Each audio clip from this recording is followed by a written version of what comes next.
Quelques jours après son triomphe, Alexis Tsipras n'a rien perdu de sa détermination, réaffirmant lors de son premier Conseil des ministres la nécessité de changements radicaux. Nous ne devons pas oublier que notre peuple a souffert et souhaite qu'on lui montre du respect dans toutes nos actions.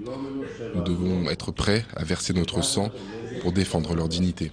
Sa priorité, négocier un allègement de la dette. Sa volonté, ne plus poursuivre ce qu'il appelle une politique de soumission.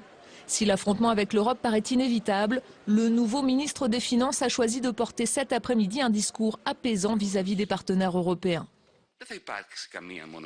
Il n'y aura pas de duel entre notre gouvernement et l'UE, il n'y aura pas de menace.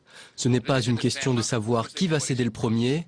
La crise de 2010 n'a que des victimes et des perdants. Les seuls qui en profitent sont les intolérants et les racistes, ceux qui investissent dans la peur et la dissension.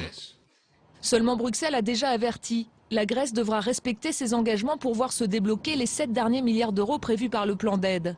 Le ministre allemand de l'économie a lui appelé les Grecs à se montrer solidaires envers les Européens. 278 milliards d'euros, c'est ce que les États membres ont mis à la disposition de la Grèce.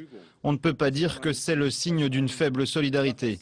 Je crois que les gens qui ont permis cela, ce sont les citoyens des autres États membres qui réclament en retour de leur solidarité le respect des engagements pris. En France, Michel Sapin a annoncé qu'il recevrait son homologue grec lundi prochain. Un rendez-vous en forme de test entre deux pays qui cherchent à réorienter la politique économique européenne.